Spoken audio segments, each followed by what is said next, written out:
Hi, I'm Noelle. Nice to meet you. I've always felt uncomfortable in my own skin, but it was hard to pinpoint a reason why. For the longest time, I thought that's just how things were, and to an extent, life makes everyone uncomfortable with each new challenge marking another boundary to surpass.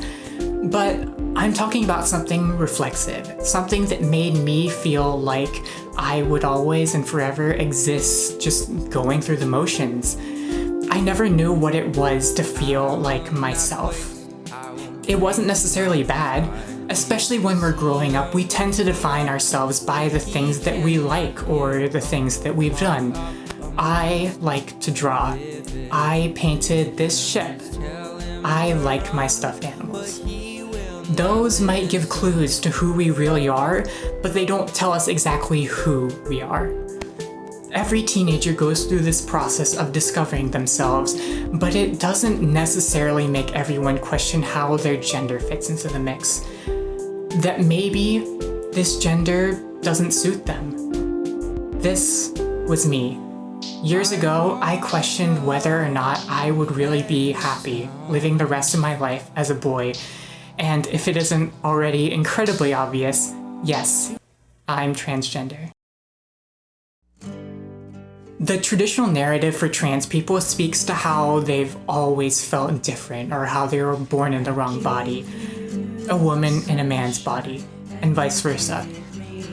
That story isn't necessarily wrong, but it certainly doesn't give the full picture. At least not in my case. And just a little disclaimer, this story is told from my specific experience as a trans person, and it isn't meant to say that all trans people necessarily feel exactly this way.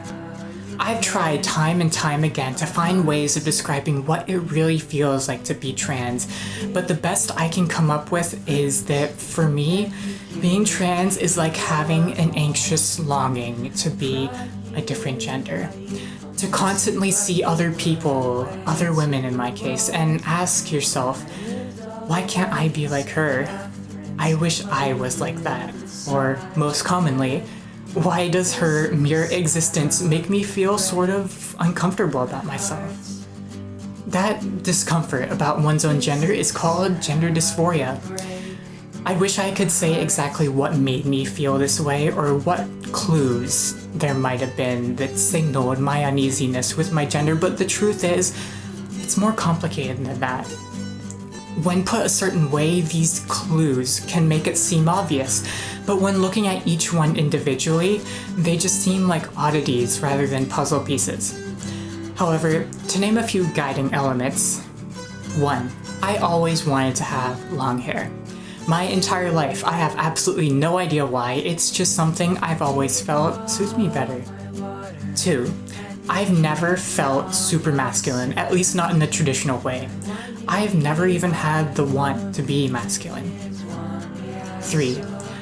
I've always felt like I connect better with women. Hardly any of my friendships with men have ever been as deep or as emotional as those with women. 4. I've always been attracted to women's clothes. I wish I could say that they definitively felt right in a certain way, but it's more that women's clothing always felt exciting, whereas men's clothing felt dull and boring. And 5, I've never felt terribly connected to my gender, at least not the gender I was assigned at birth. When taken as a whole, these statements definitely point towards me being trans, but taking each one individually, they don't mean a whole lot. Who says I can't just be a man with long hair? Who says I have to be a macho man? And who says I can't be interested in women's fashion as a man?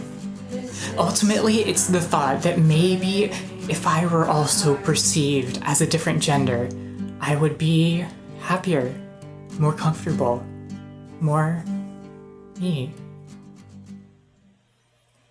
As a boy, I always felt restricted, bound to fit into a certain role, and if I strayed too far from it, people would start to think that I'm strange, and not in a charming way. Even though I've never felt consciously and directly connected to the concept of gender, when puberty hit, and everyone, including myself, started to change, gender started to control me in ways I didn't even realize. In my head, I made all these rules and guidelines for how I should act and how I should conduct myself because I felt like I had to force myself into being a man. I stopped smiling as much. I wore the most boring t-shirts and shorts. I hated looking at myself in the mirror because it made me want to cry. The worst part was that I didn't even know that you weren't supposed to feel this way because that's all I had really felt. A while ago, I was watching a CGP Grey video where he talks about how the fog of the future obscures and conceals the countless different paths that you could potentially take, and I feel like it applies here as well. Most of the time, we can't imagine how our lives might be different, how we might feel happier or more depressed if we made different decisions in our life. Because in the present moment, we simply feel how we feel. We are how we are. There's no frame of reference to directly compare different versions of ourselves because those versions don't actually exist. The fog of the future means that we're walking through life blindly, and if you're trying to figure out what's wrong and why you feel a certain way, not only can it be hard to correctly diagnose your emotions, but it's also difficult to know exactly which paths, which decisions will actually lead you to a better place. For the longest time, I didn't know what being trans was. It never occurred to me that someone could change their gender. I had no concept of how that could work. And once I did learn what being transgender really means, it still took me countless years to start thinking of it as something that I could actually be, rather than just a concept that applies to other people. That shift from it being something other people are to something I might be was probably the hardest roadblock to overcome. From there, I was able to put some pieces together. One day I was sitting in my bed scrolling down a Pinterest board of women's fashion that I had created and wishing that one day I could wear clothes just like that. At this point, I had already subconsciously questioned my gender, and I was trying to prevent it from coming to the forefront of my mind because I knew it would be incredibly difficult to come to terms with. But I couldn't keep holding back forever. I had to ask myself at some point. Ask yourself the question. Ask yourself the question. Ask yourself the question. Ask yourself the question. Ask yourself the question. Ask yourself the question. Ask yourself the question. Ask yourself the question. Oh, for God's sake, ask the damn question.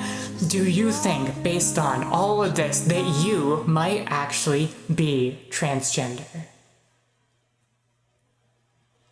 Yeah, I think so.